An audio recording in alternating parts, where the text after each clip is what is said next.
Maka Bapak Ibu-ibu yang dirahmati Allah Subhanahu wa taala, yang ketiga, amal terbaik di bulan Ramadan adalah doa. Mari kita memperbanyak apa? Doa. Memperbanyak doa. Ayat-ayat tentang puasa dari Al-Baqarah 183, 184, 185, 186, 187. Ada 5 ayat tentang puasa. Tapi anehnya 186 ini tentang doa. Wa idza sa'alaka ibadi anni fa inni qarib ujibu da'watad da'i idza da'an. Jika hamba-hambaku bertanya kepadamu Muhammad tentang aku, katakanlah aku ini dekat dan aku mengabulkan setiap permohonan hambaku. Allah meletakkan ayat tentang doa dalam rangkaian ayat-ayat puasa, pasti ada hikmahnya. Sampai-sampai para ulama mengatakan, apa alasan Allah Subhanahu wa taala meletakkan ayat doa? Ternyata Nabi bersabda, salah satun la taruddu da'watahum. Ada 3 golongan yang doanya jarang ditolak. Yang pertama, imamun adil, pemimpin yang adil. Kebalikannya, pemimpin yang dolim itu dengan jenengan berbuat dolim, dosanya lebih banyak mana, Bu? Pimpinan yang dolim atau manusia yang berbuat dolim? Dosanya lebih banyak pemimpin yang dolim. Kenapa? Karena efek dari kebijakannya tidak cuma 1-2 orang, ribuan orang yang akan mengalaminya. Kalau dia salah memberikan kebijakan yang tidak adil. Tapi kalau adil, doanya mustajab. Yang kedua adalah as-shaim hatta yuftir, orang yang berpuasa sampai dia berbuka. Dan yang terakhir, dakwatul matlum, doanya orang yang terdolimi. Dakwatul matlum ya, doanya orang yang terdolimi. Bismillahirrahmanirrahim. Assalamualaikum warahmatullahi wabarakatuh. Innal hamdalillah nahmaduhu wa nasta'inuhu wa nastaghfiruh wa na'udzu billahi min shururi anfusina wa min sayyiati a'malina. May yahdihillahu fala mudilla lahu wa man yudlil fala hadiya lahu.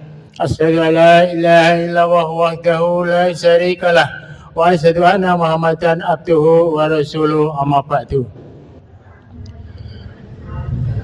Wonten sanita masanipun Ustadz Isa Abdullah ingkang satuke Ramadan, wonten ngasanipun bapak-bapak, ibu-ibu jamaah kajian akhirat pagi ingkang tansah dharki dumatan rahimakumullah. Kanthi tansah muji syukur wonten ngarsa dalem Allah Subhanahu wa taala ingkang sampun hangayomi lamah panjenengan dasahan kula satemah saged kempal manunggal wonten ing majelis punika kanthi winantu wonten ing karaharjan. Salawat salam mugi-mugi katetepaken dumateng uswah kasanah baginda Nabi Agung Muhammad sallallahu alaihi wasallam, dumateng keluarganipun, dumateng para sahabatipun, dumateng tabiin, tabiut tabiin, lan mugi-mugi lumuntur saha lumintir dumateng panjenengan dalasan kula, amin amin Allahumma amin. Jamaah rahimakumullah, adicara pengawasan wonten ingkang menika ingkang sepindah pambuka, ingkang angka kalih kajian, ingkang angka 3 sesi tanya jawab, ingkang angka sekawan penutup. Semoga murwakani pengawasan wonten ing injang menika kita buka kanthi wawasan basmalah sesarengan. Bismillahirrahmanirrahim.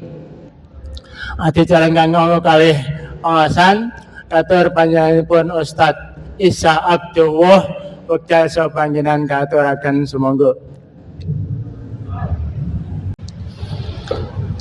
Bismillah. Assalamualaikum warahmatullahi wabarakatuh. Waalaikumsalam warahmatullahi wabarakatuh. Alhamdulillah.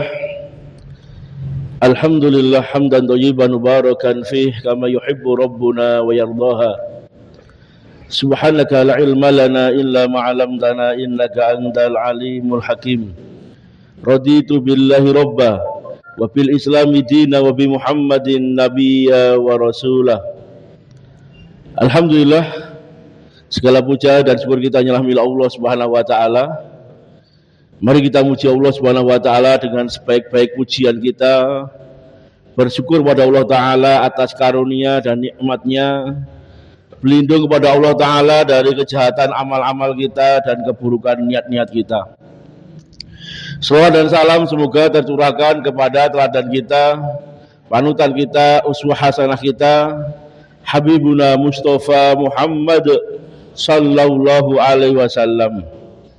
Bapak ibu-ibu ingkang kawula mulyakaken, alhamdulillah kita bersyukur pada Allah Subhanahu wa taala di bulan yang penuh barokah ini kita bisa diberi oleh Allah Subhanahu wa taala umur untuk bisa menemui bulan Ramadan. Bulan yang penuh barokah, bulan yang dimana Allah Subhanahu wa taala lipat gandakan amal. Berbeda dengan amal ibadah yang lain. Amal ibadah yang lain, al-hasanatu asru amsalihah illa sab'imi'atin di'fin. Satu kebaikan Allah Subhanahu wa taala lipatkan 10 sampai 700. Sedangkan puasa pahalanya tanpa batas. Sebagaimana firman Allah Subhanahu wa taala di dalam hadits qudsi, qala Allahu azza wa jalla, Allah Subhanahu wa taala berfirman, kullu amali bani adam lahu ila siyam fa innahu li wa anna ajzu bih. Semua amal anak Adam itu untuknya kecuali puasa. Fa innahu li, puasa itu adalah untukku dan aku sendiri yang akan membalasnya. Kenapa Allah Subhanahu wa taala memberikan pahala puasa ini dengan pahala tanpa batas?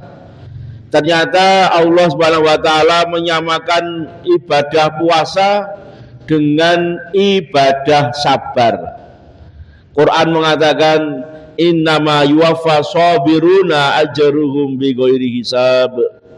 Sesungguhnya Allah Subhanahu wa taala membalas pahala orang yang sabar dengan balasan tanpa batas. Karena di dalam puasa ada sabar di dalam mentaati perintah Allah. Ada sabar menjauhi larangan Allah Subhanahu wa taala dan ada sabar dalam rangka menjalankan takdir Allah Subhanahu wa taala. Bapak ibu-ibu yang dirahmati oleh Allah Subhanahu wa taala, ada hadis yang menunjukkan besarnya pahala puasa. Hadis yang diriwayatkan oleh seorang sahabat mulia, Thulhah bin Ubaidillah. Siapa Thulhah bin Ubaidillah? Thulhah bin Ubaidillah ini termasuk al-asyrah al-bashar fil jannah, termasuk 10 sahabat yang dijamin masuk surga. Dan Nabi sendiri memberikan julukan kepada Thulhah bin Ubaidillah dengan sebutan syahidun hayyun, orang syahid yang masih hidup, karena beliau ketika perang Uhud menjadi benteng hidup Rasulullah Shallallahu Alaihi Wasallam sehingga tubuhnya dipenuhi dengan luka. Maka Thulhah bin Ubaidillah menceritakan, qaddama rajulaini min Bali, ada 2 orang dari suku Bali menghadap Nabi. Wa islamuha jami'an, mereka berdua itu masuk Islamnya bersamaan. Yang satu semangat, yang satu kurang semangat. Wa ghaza al-mustahidu summa ustihida. Kemudian yang semangat ini berjihad, kemudian syahid. Padahal pahala orang yang berjihad ini pahalanya luar biasa, ya. Ra'su kulli amrin Islam, pokok urusan adalah Islam. Wa umuduhu sholah, tiangnya adalah sholat. Wa darwata sanamihi al jihad fi sabilillah, dan puncak tertinggi di dalam Islam adalah jihad fi sabilillah. Sampai Nabi mengatakan, man qatala fauqa naqah wajabat lahul jannah. Barang siapa yang berperang dalam waktu yang sangat singkat, maka wajib baginya masuk surga. Kemudian dia terbunuh. Bagaimana Nabi mengatakan, inna lisyahid indallahi sab'atin khisalin. Sesungguhnya orang yang syahid itu mendapatkan 7 keutamaan. Yang pertama, ghufirallahu min awali daf'ati dammihi. Allah hapus dosanya sejak darah pertama kali mengalir. Wa yura ma'adahu fil jannah, dan dia melihat tempat duduknya nanti di surga.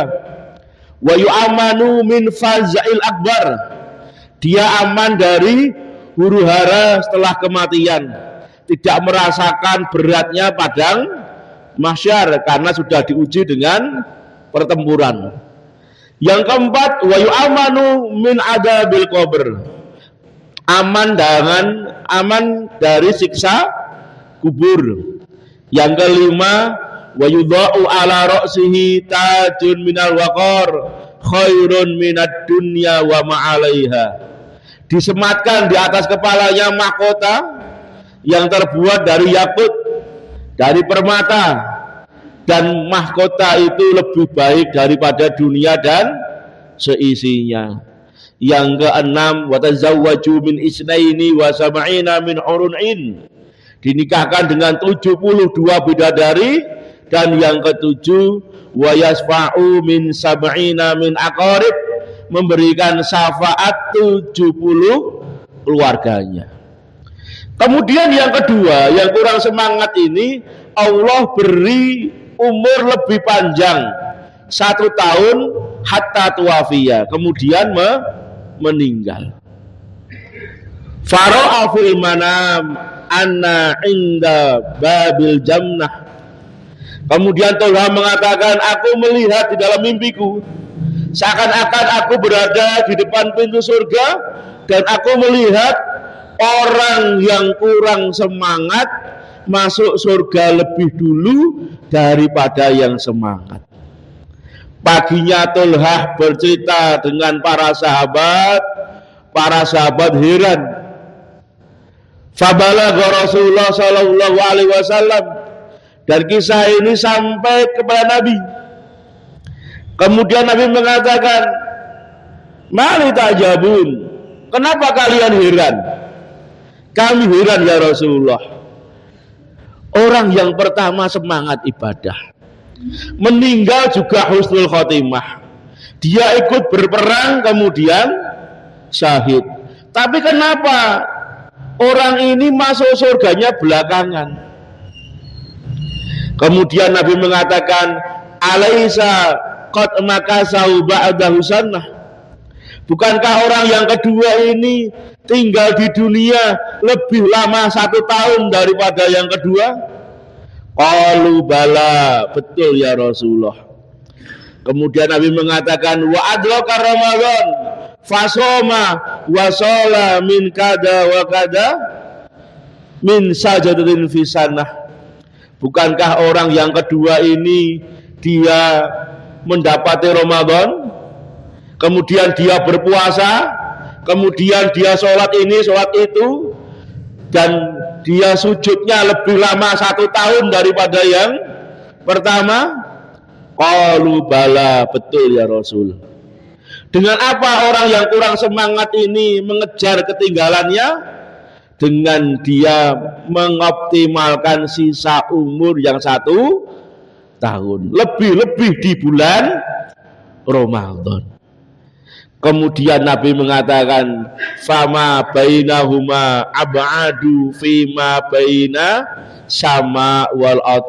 Amal keduanya itu seakan-akan seperti langit dan bumi. Bayangkan Bu ya, bisa mengalahkan pahala syahid, bisa mengalahkan pahala orang yang berjihad di jalan Allah Subhanahu wa ta'ala. Maka mari kita serius di bulan Ramadan ini, kita manfaatkan betul sisa umur kita ini dengan kita mengoptimalkan.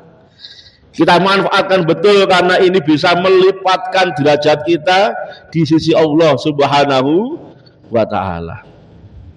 Bapak Ibu-ibu yang dirahmati oleh Allah Subhanahu wa taala, semoga waktunya bisa selesai tentang 10 amalan terbaik di bulan Ramadan yang insya Allah kita akan menjalaninya, kita akan mengamalkannya, dan semoga dengan itu Allah Subhanahu wa taala mengampuni dosa kita, melipat gandakan pahala kita, mengangkat derajat kita setinggi-tingginya. Amalan yang pertama, Bapak Ibu-ibu, amalan terbaik di bulan Ramadan yang pertama adalah puasa di bulan Ramadan. Puasa itu sendiri. Man shoma Ramadhana imanan wa ihtisaban ghufira lahu ma taqaddama min dhanbi. Karena puasa di bulan Ramadan dengan penuh iman dan penuh pengharapan, Allah akan ampuni dosanya yang telah lalu. Dan Nabi mengatakan puasa itu bisa memberi syafaat. Wa yaqulu saum, berkata puasa, Rabbi manatu tu'ama wa syaraba fin nahar fasafi'na bihi. Ya Allah, dia telah menahan rasa laparnya, rasa hausnya di siang hari, berilah dia syafaat. Dan Nabi mengatakan man shoma yauman fi sabilillah zahzaullah waj'ahu dalikal yaum sab'ina kharifan. Barang siapa yang puasa satu hari di jalan Allah, Allah akan jauhkan wajahnya dari api neraka 70 musim. Kalau di Indonesia ada 2 musim, berarti wajah kita dijauhkan oleh Allah 35 tahun dari api neraka. Bapak Ibu-ibu yang dirahmati Allah, apa dalilnya puasa itu memberi syafaat? Nabi bersabda, wa ra'aitu rajulan min ummati yalhasu atasan. Aku melihat salah seorang dari umatku nanti di padang mahsyar, dia kehausan sampai dia menjulurkan lidahnya. Kullama warada haudan muni'a minhu. Setiap dia mendekati telaga Nabi, telaga itu menolak dia. Coba jenengan penggalih, jenengan siang-siang kepanasan, ya, berjam-jam belum minum, jenengan gadah arto, tiba-tiba jenengan kepanggih tiang sing sadean es teh jumbo, ya. Jenengan tumbas ternyata ditolak. Bagaimana perasaan kita? Setiap dia mendekati telaga itu, ternyata telaga Nabi, yaitu telaga Kausar itu tidak menerimanya. Bisa jadi dia tidak masuk kriteria yang mendapatkan atau yang diizinkan boleh meminum telaga. Satu ciri-ciri atau kriteria orang yang boleh minum telaga Nabi, salah satunya adalah orang yang menghidupkan sunnah Rasulullah Shallallahu Alaihi Wasallam. Ketika dia ditolak, faja'a siyamu Ramadhana fasaqahu wa rawahahu. Kemudian datang puasa Ramadan, karena dia berpuasa, dia memberi minum dan dia tidak pernah haus sama sekali. Ternyata saudara kita yang muslim itu yang tidak melaksanakan puasa juga banyak. Buktinya warung juga rame. Nek jenengan mengke sebelah terakhir tindak pasar Kliwon Temanggung, bakul bakso, bakul mie ayam napa? Rame. Soto samping warung kula niku nggih rame soto niki. Nek ditangleti tiyang pundi? Tiyang kandangan. Mosok tiyang kandangan musafir nggih. Kecuali wanita mungkin haid atau nifas nggih. Kemarin saya ngisi di SMA nggih, SMA Islam. SMA pesantren Ramadan. Saya tanya yang tidak puasa ada tidak? Ternyata ada. Baik putra maupun putri. Maka mari Bapak Ibu-ibu, orang yang tidak puasa tidak akan pernah mendapatkan syafaat puasa. Maka jangan iri dengan orang-orang yang tidak berpuasa. Yang kedua, Bapak Ibu-ibu yang dirahmati oleh Allah Subhanahu wa taala, amal terbaik di bulan Ramadan yang kedua adalah qiyamul Ramadan. Man qoma Ramadhana imanan wa ihtisaban ghufira lahu min awali daf'ati damihi. Barang siapa yang puasa di bulan Ramadan dengan penuh harapan, penuh keimanan dan penuh pengharapan, maka Allah akan ampuni dosanya yang telah lalu. Dan Nabi sendiri mengatakan, man qoma ma'imam hatta yansarifa kutiba lahu qiyamul lailah. Barang siapa yang sholat tarawih bersama imam sampai selesai, maka tertulis baginya sholat semalam suntuk.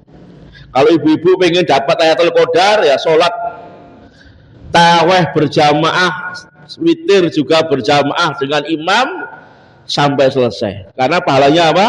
Sholat semalam suntuk. Kita bersabar dengan imam ini, insya Allah pahalanya sholat semalam suntuk. Ada 4 orang, 2 dari kalangan sahabat dan 2 di kalangan tabi'in yang pernah mengkhatamkan Al-Quran 30 juz dalam sholatnya, termasuk Utsman bin Affan. Beliau pernah khatam Al-Quran di dalam sholat 2 rakaat. Nah, cobi penggalih ini dengan 2 rakaat 30 juz nek teng mriki ya pun tinggal imame mawon nggih. Dan jenengan pengen ngrasake sholat panjang nggih. Sholat malam mengke sebelah terakhir di Masjid Ibnu Abbas di Gerabak nggih. Di Gerabak cuma 8 rakaat. Dimulai dari jam sekitar 1:30. Nanti sahur teng mriku diparingi susu kali rendang insyaallah nggih. Sahur bersama. Di sana 1 malam 3 juz. Kalau 10 hari insyaallah khatam pinten 30 juz. Yang saya itu heran tuh Ustadz nggih. Ustadz niku Ustadz Ahmad niku disegel piyambak 30 juz. Maka Bapak Ibu-ibu yang dirahmati Allah Subhanahu wa taala, yang ketiga, amal terbaik di bulan Ramadan adalah doa. Mari kita memperbanyak apa? Doa. Memperbanyak doa. Ayat-ayat tentang puasa dari Al-Baqarah 183, 184, 185, 186, 187. Ada 5 ayat tentang puasa. Tapi anehnya 186 ini tentang doa. Wa idza sa'alaka ibadi anni fa inni qarib ujibu da'watad da'i idza da'an.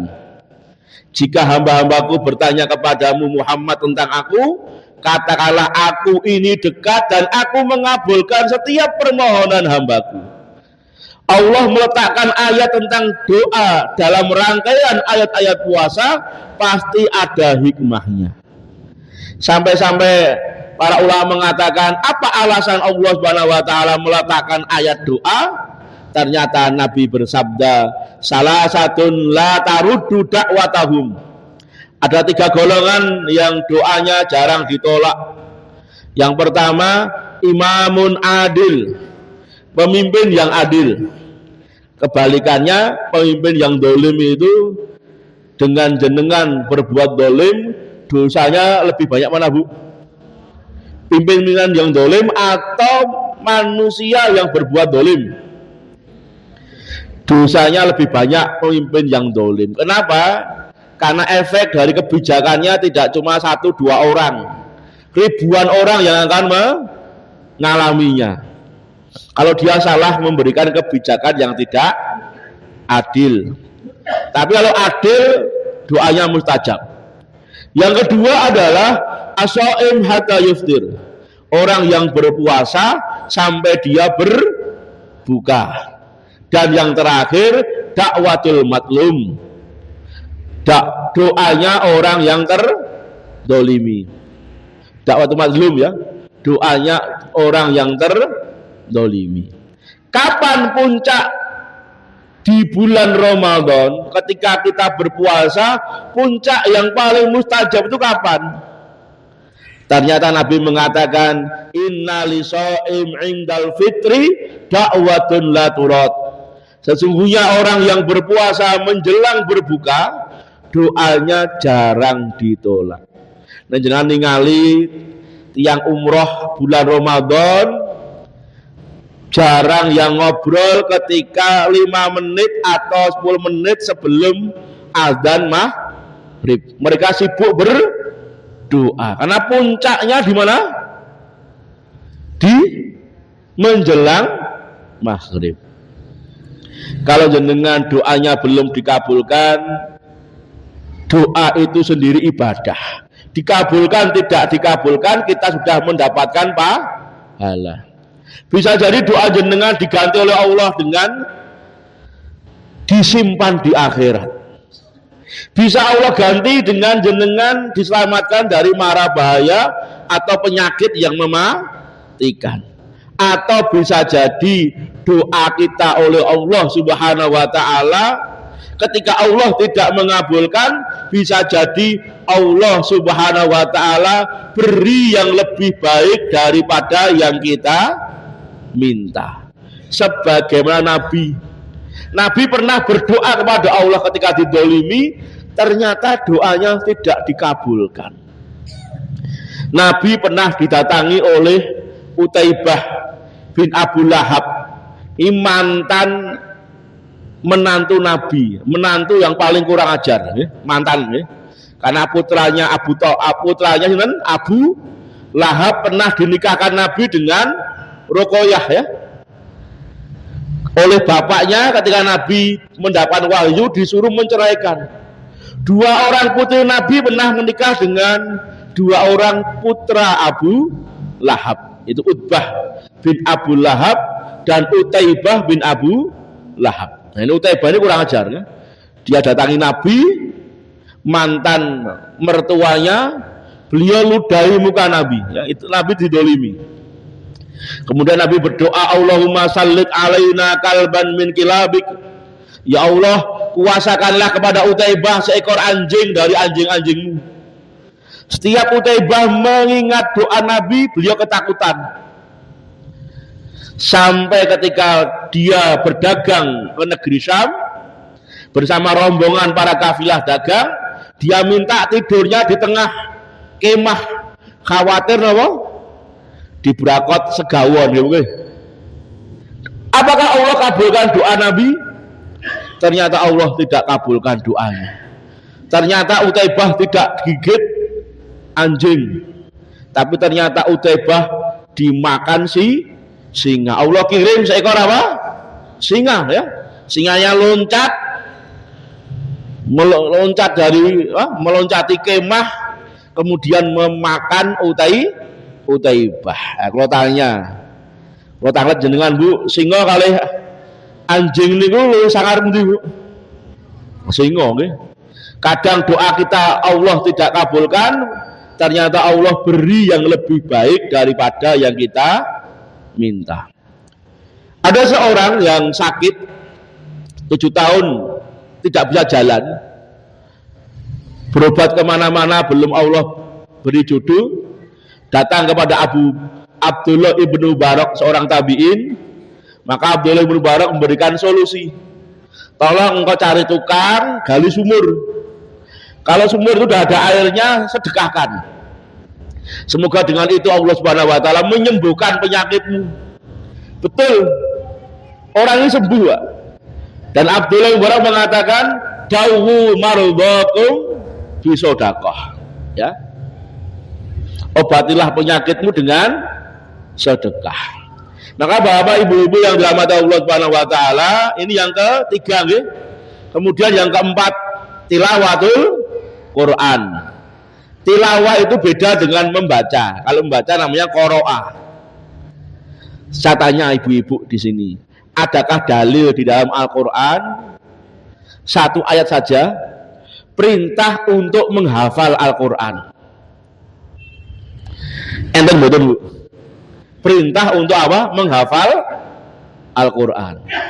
Pasti jenengan tidak akan pernah menemukan dalil yang sharih.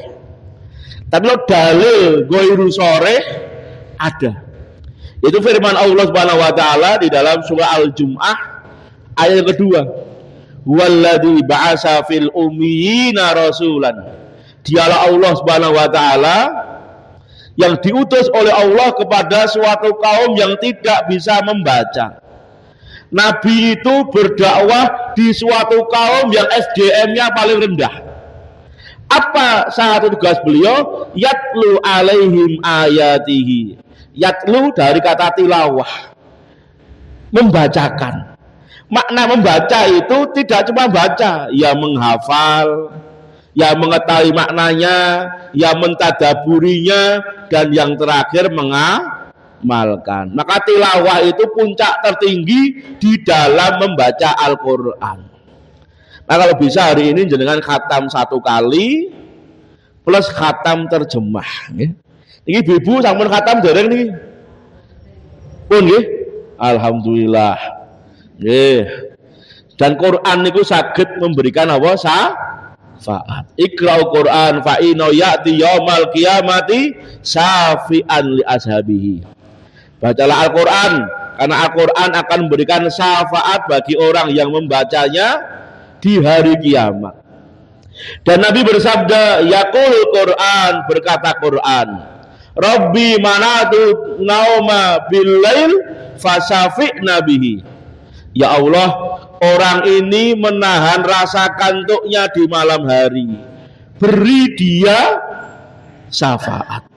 Dados ingkang yang mendapatkan syafaat Nabi adalah orang yang matanya tertahan untuk ngantuk gara-gara baca Quran. Kula taklet jenengan niku maos Quran niku ngantuk do melek, Bu. Hah?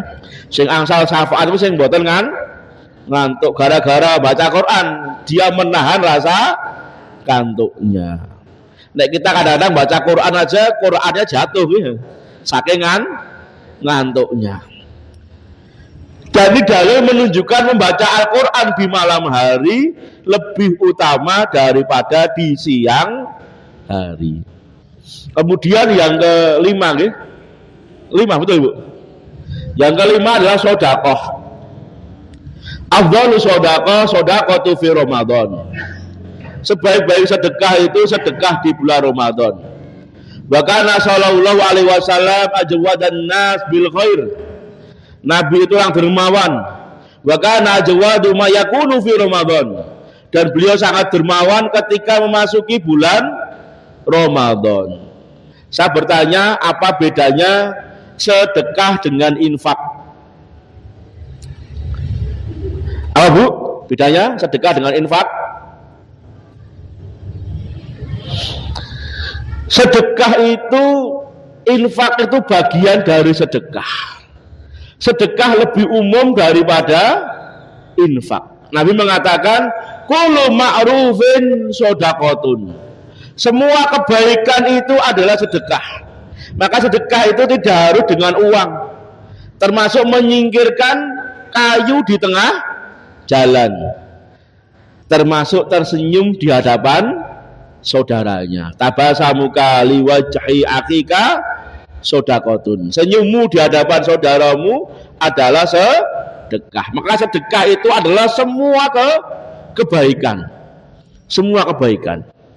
Sedangkan infak itu dibagi dua oleh para ulama. Infak wajib kali infak sunnah. Kalau tanglet infak wajib itu apa? Infak wajib itu nafkah. Apa dalilnya?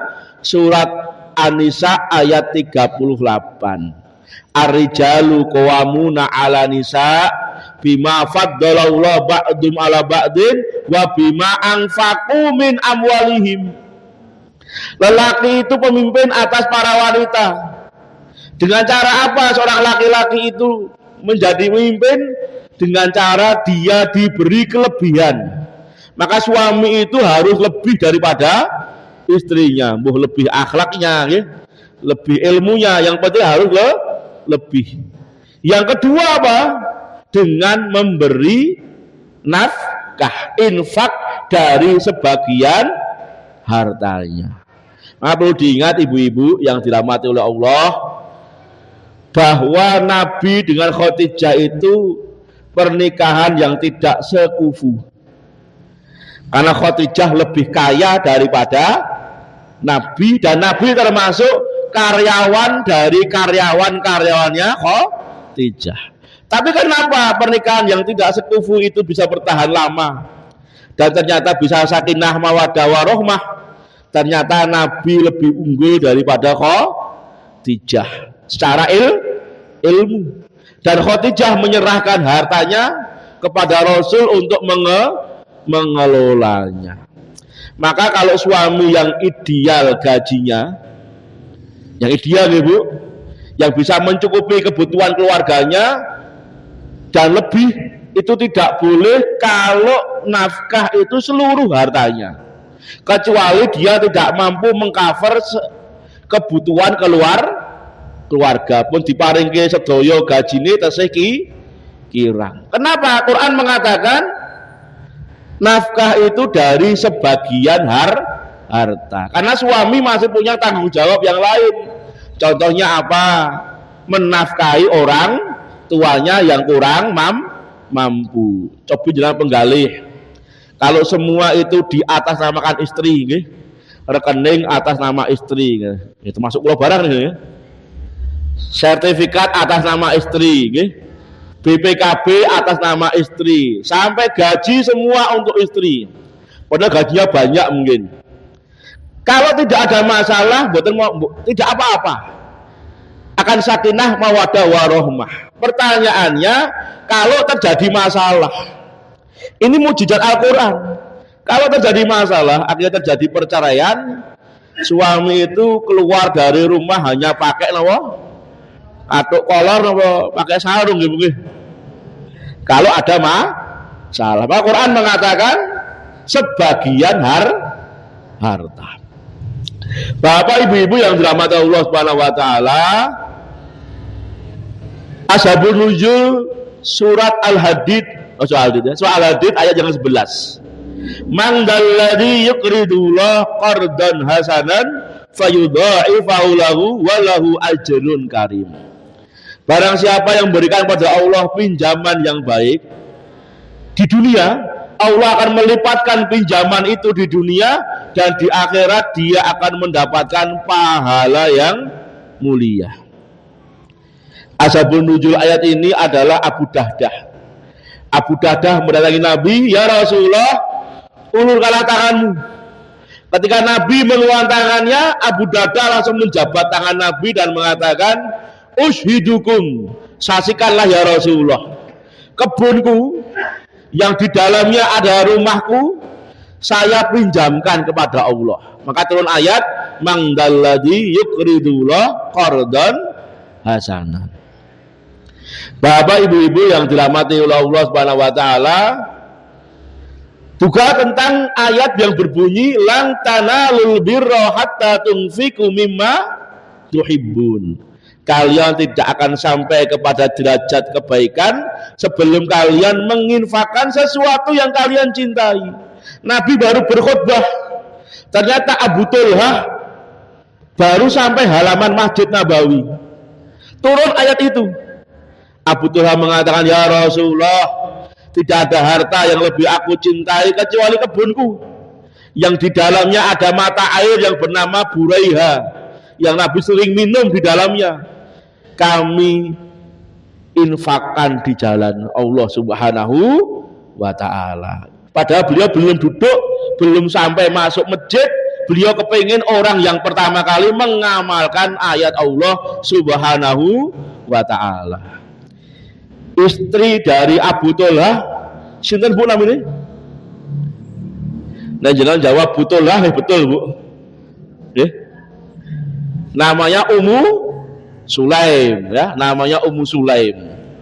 Ummu Sulaim itu ketika menikah dengan Abu Talhah, maharnya tinggi, mengalahkan mahar Nabi 20 ekor unta. Nabi aja maharnya 600 juta. Bisa jadi ibu-ibu ini maharnya nggih seperangkat alat mandi nggih. Nah, wonten maharnya Masya Allah tinggi Ummu Sulaim. Apa maharnya? Keislaman suaminya. Ketika Abu Talhah melihat Ummu Sulaim menjanda, beliaulah orang yang paling bahagia, ya. Karena Ummu Sulaim itu punya 2 orang anak, anaknya juga istimewa. Satu namanya Barok bin Malik, yang Nabi pernah mengatakan, lau aqsama ala Allah la abroh. Kalau seandainya Barok bin Malik itu bersumpah kepada Allah, pasti Allah kabulkan. Anak yang kedua namanya Anas bin Malik yang menjadi khadimu Rasul, yang menjadi pembantu Rasul selama 10 tahun, dan Nabi mendoakan, Allahumma aksir malihi wa waladihi wa tawil umrihi wa barik ma'ata itu. Ya Allah, perbanyak hartanya, perbanyak anaknya, panjangkan umurnya, berkahi yang dia miliki. Maka Anas bin Malik menjadi salah satu sahabat yang terakhir kali meninggal di negeri Basrah. Punya istana megah. Anaknya juga banyak. Meninggal usia 125. Anaknya 120. Nah, saya yakin 120 niku tanggal lahirnya lali nih. Yang anaknya 3 aja lupa apa meneh 120. Nah, saya tanya ibu-ibu, anak banyak niku barokah apa musibah? Jujur Bu nggih, barokah musibah niki. Masya Allah 120 Anas bin Malik khadimur Rasul. Yang selanjutnya yang keenam, amal terbaik di bulan Ramadan yang keenam Ibu, memberi makan orang yang berpuasa. Karena memberi makan orang yang berpuasa ini pahalanya sama dengan orang yang berpuasa. Sampai-sampai Nabi mengatakan man fatara shaiman ala ta'amin aw syarabin min halalin shollat alaihi malaika fi saati Ramadan wa sholat Jibril Lailatul Qadri. Barang siapa yang memberi makan orang yang berpuasa dengan rezeki yang halal, minuman yang halal, makanan yang halal, para malaikat akan bersolawat kepadanya di waktu-waktu bulan Ramadan. Khusus malaikat Jibril akan bersolawat di malam Lailatul Qadar.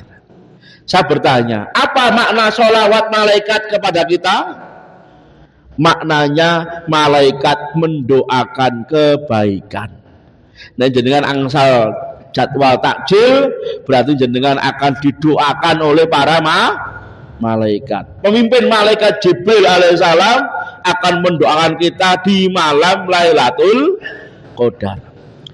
Doa yang paling aneh itu doanya Sa'ad bin Ubadah. Sa'ad bin Ubadah itu berdoa, ya Allah, aku adalah orang yang tidak bisa hidup dengan harta yang sedikit. Akhirnya Allah beri dia harta yang banyak. Setiap malam beliau menjamu ahlu sufah, para muhajirin yang tidak punya tempat tinggal, yang tinggal di emperan Masjid Nabawi. Setiap hari sekitar 80 orang diberi makan. Niki buatan MBG nggih. Nah, MBG itu pemerintah nggih. Niki pribadi yang beri makan. Lo tanglet jenengan tiap hari menjamu tiang setunggal niku abot mboten? Abot nggih. Apalagi 80 orang. Dia tidak berat karena dia punya apa? Punya uang. Punya uang. Doanya Allah kabulkan. Maka Bapak Ibu-ibu yang dirahmati oleh Allah Subhanahu wa taala, yang selanjutnya yang keberapa ini Bu? 7 ya, yang ke-7. Amal terbaik di bulan Ramadan yang ke-7, kalau jenengan punya rezeki, jenengan umroh.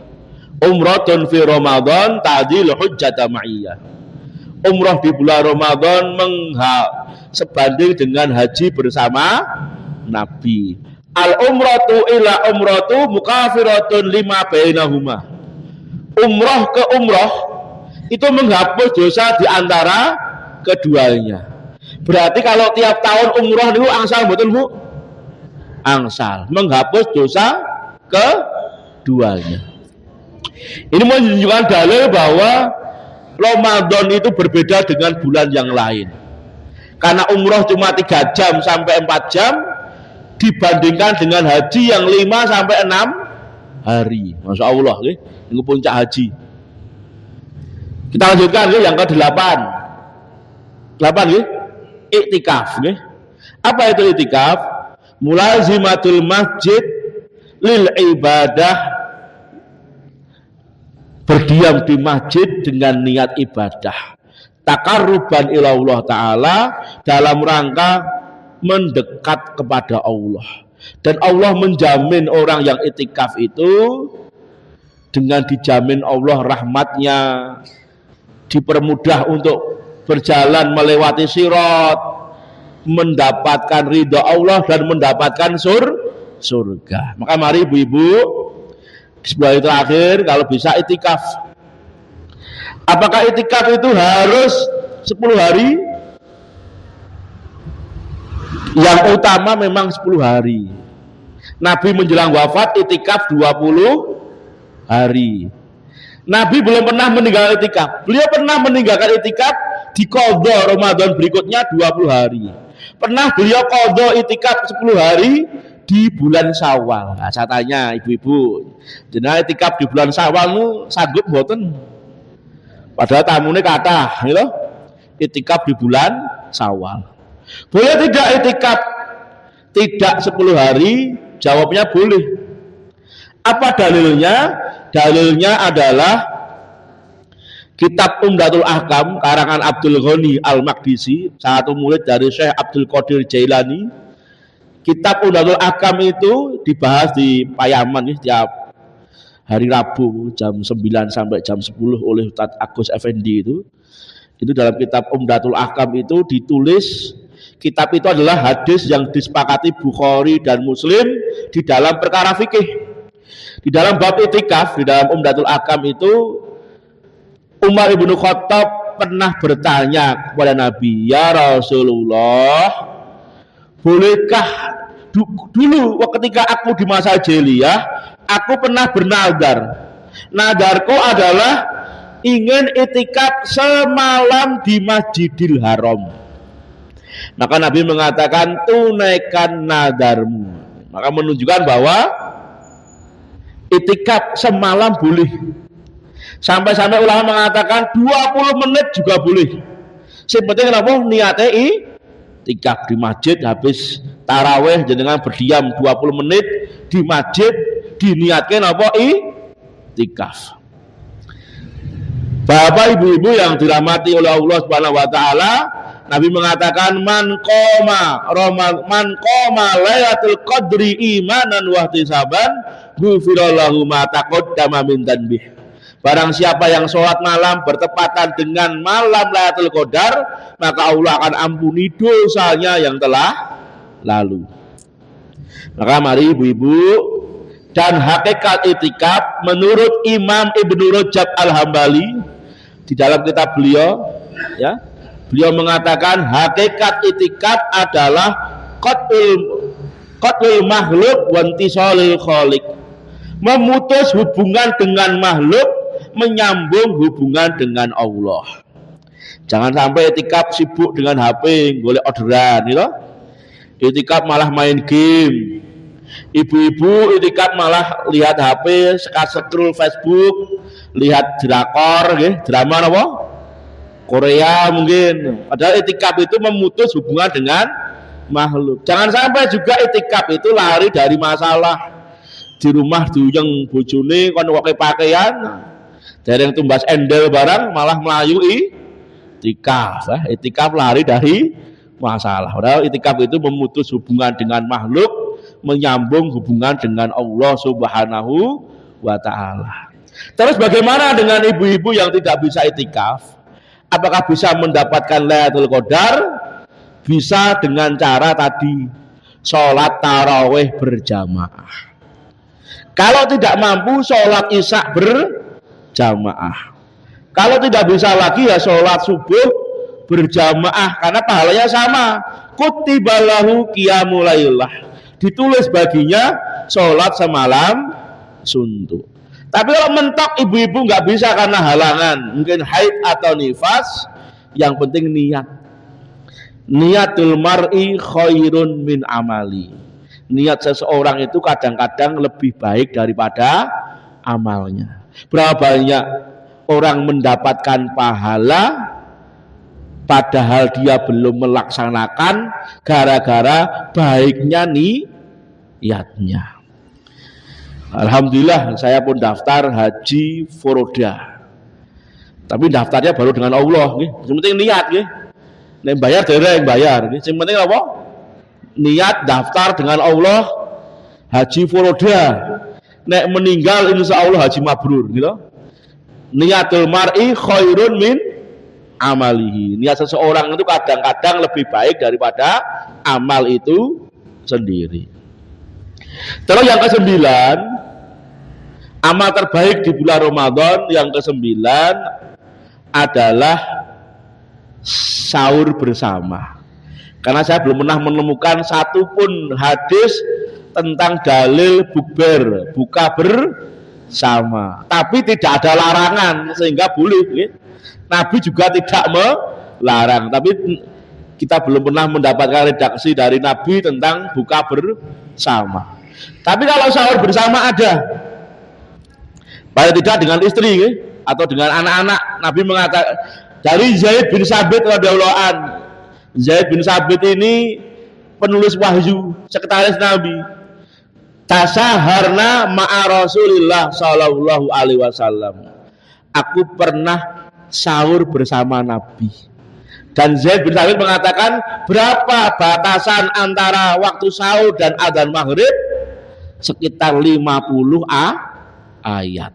Maka bapak ibu-ibu yang dirahmati oleh Allah Subhanahu wa taala, tasaharu fa inna fi suhuri barokatan.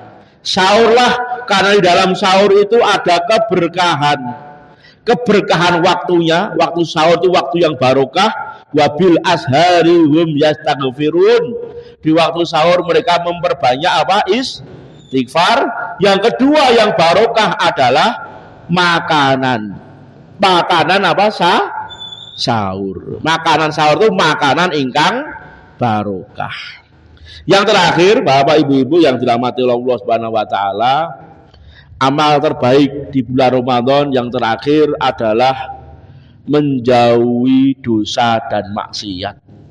Karena tujuan puasa apa? La'alakum tattaqun, supaya kita bertakwa. Robba sha'imin laisa lahu min siyamihi ilal ju' wal atas. Berapa banyak orang yang berpuasa tidak mendapatkan apa-apa, hanya mendapatkan lapar dan haus. Maka mari semenjak tanggal 1 Ramadan kita berdoa, Allahumma innaka afuwun tuhibbul afa fa'fu anni. Itu doa ketika mendapatkan Lailatul Qadar. Aisyah radhiyallahu anha bertanya, ya Rasulullah, doa apa yang aku panjatkan ketika aku mendapatkan Lailatul Qadar? Allahumma innaka afuwun tuhibbul afa fa'fu anni. Banyak-banyak berdoa, Allahumma atik riqabana wa riqaba abaina wa ummahatina wa dzurriyyatina wa auladina minan nar. Ya Allah, selamatkanlah kami dari api neraka. Selamatkanlah bapak kami, ibu kami, keturunan kami, anak-anak kami dari api neraka. Kenapa? Wallahi uttaqu minan nar kullu lailah.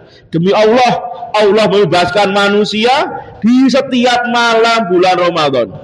Semoga yang terdaftar dibebaskan di setiap malam bulan Ramadan, termasuk Jamaah Masjid Ar-Rahmah. Kami tutup dengan sebuah kisah. Sebelum jenengan bertanya, nanti kita akan balikan kepada pembicara. Kami tutup dengan sebuah kisah yang diceritakan oleh Ibnu Rajab Al-Hambali. Kisah Muhammad bin Abdul Baqi, seorang ulama madhab Hambali, umur 7 tahun sudah hafal Quran. Beliau ini lahir sekitar 400 Hijriah. Berarti dengan kita selisih 1000 tahun. Muhammad bin Abdul Baqi ini berangkat ke Mekah untuk haji, untuk belajar ilmu. Sampai di Mekah, selesai haji, beliau kehabisan modal, kehabisan uang, beliau kelaparan. Beliau keluar dari penginapan untuk cari makan. Ternyata beliau menemukan dompet dibuka, isinya apa? Kalung mutiara. Kalau dijual, ini harganya bisa ribuan dinar. Tiba-tiba ada seorang yang mengumumkan, barang siapa yang menemukan dompet sutra yang di dalamnya ada kalung mutiara, akan aku beri hadiah 50 dinar sampai 500 dinar. 1 dinar itu 4,24 gram. 1 gram hari ini 24 karat bisa jadi 3 juta, Bu. 3 juta kali 4 12 juta. 12 juta kali 200 500 berapa, Bu? 600 juta, masya Allah. Jenengan saged tumbas Innova Reborn apa Innova Zenik ini oke. Ketika dia menemukan, dia tanya kepada yang mengumumkan, ciri-cirinya apa?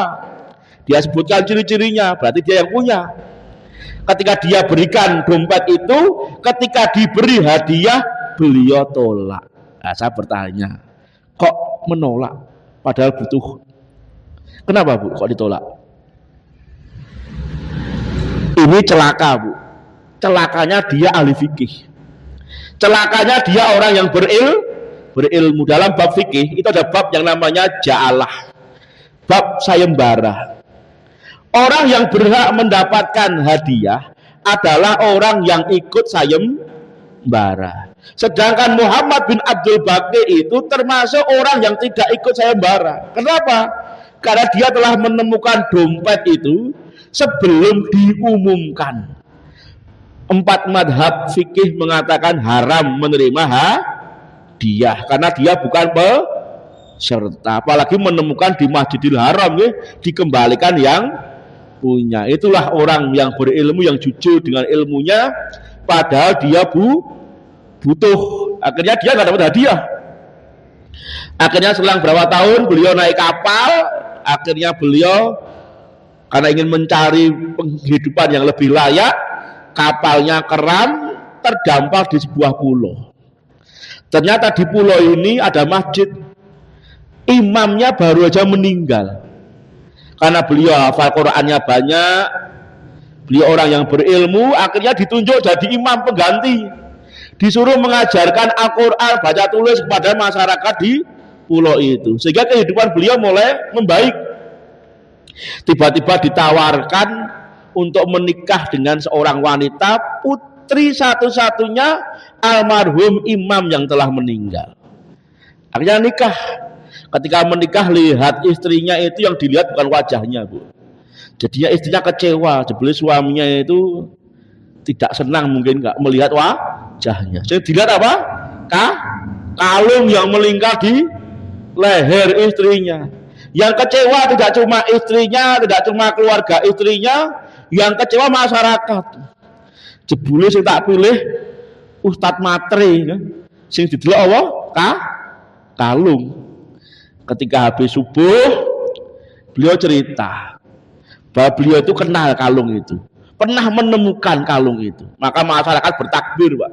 Masjid itu gemuruh dengan takbir. Kemudian masyarakat mengatakan, ya Syekh, bapaknya wanita ini selalu berdoa. Apa doanya? Allahumma inni la ajidu khairun min sahibil hikdi. Ya Allah, aku belum pernah menemukan orang yang lebih baik daripada orang yang menemukan kalung ini. Allahumma lakini bihi hatta uzawwiju wahidati. Ya Allah, pertemukanlah aku dengannya supaya aku bisa menikahkan dia dengan satu-satunya anak putriku. Tidak ketemu tapi bisa menikah. Allah kabulkan doa orang tuanya. Orang mau ngintuk kalung Pak, entuk sing duwe kalung ya, masya Allah. Akhirnya istrinya meninggal, anaknya laki-laki 2 juga meninggal, kalung itu jatuh ke tangan beliau, beliau jual laku ribuan dinar, masya Allah. Ini kesabaran. Dulu hanya menerima ratusan dinar, sekarang dia dapat ribuan dinar, menjadi ulama yang sangat kaya. Maka mari ibu-ibu yang dirahmati Allah Subhanahu wa taala, semoga Ramadan itu menambah ketakwaan kita kepada Allah. Tepat 1 jam, kita mulai jam 7 tadi lebih 1/4 ya. Kita kembalikan kepada beliau membawa acara. Assalamualaikum warahmatullahi wabarakatuh. Waalaikumsalam warahmatullahi wabarakatuh.